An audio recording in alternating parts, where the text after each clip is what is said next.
October 15th, 2023. That night is burned into my memory. The sky was a chilling mix of deep blues and purples, and the stars seemed colder than usual, like silent watchers. My car was the only one on that desolate road, headlights barely cutting through the shadows. Then, a presence. It was thick, heavy, pressing down on my car.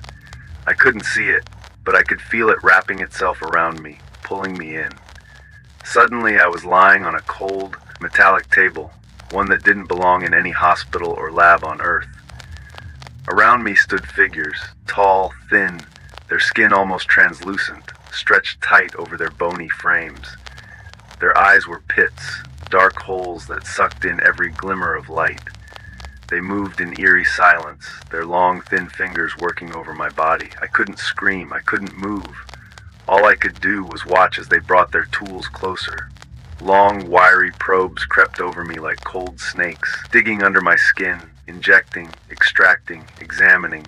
Pain bloomed like fire, but felt far away, distant, as though it belonged to someone else. My mind raced, but I couldn't escape the truth. They were in total control, and no one was coming to save me. Time stopped having meaning. I had no idea if hours, days, or weeks passed. They showed me things, visions of a world destroyed by greed, violence, and decay. Earth's end, a planet suffocating on its own mistakes. Then, their voices filled my head, faint and echoing whispers. "We are the echoes of Epsilon," they whispered. "Your world is one of many. We observe when the symphony turns to chaos." I was just an experiment to them, a specimen to dissect and discard. But the deeper horror was clear. There was a reason I was here, something they hadn't revealed yet. One of them approached, reaching out a skeletal hand. It held a small, glowing sphere that pulsed faintly, casting a sickly light that did nothing to ease the dread building inside me.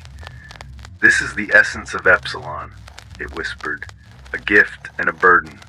With it, your kind might have evolved beyond the ruin ahead, but for you, there will be no escape." Hope was swallowed in an instant. They weren't offering salvation, only a twisted experiment. Hope dangled just out of reach. And I realized in that moment they'd brought me here not for rescue, but as a reminder of humanity's failure. You will remain with us, another echo. You will observe powerless as worlds rise and fall, watching but never able to change a thing.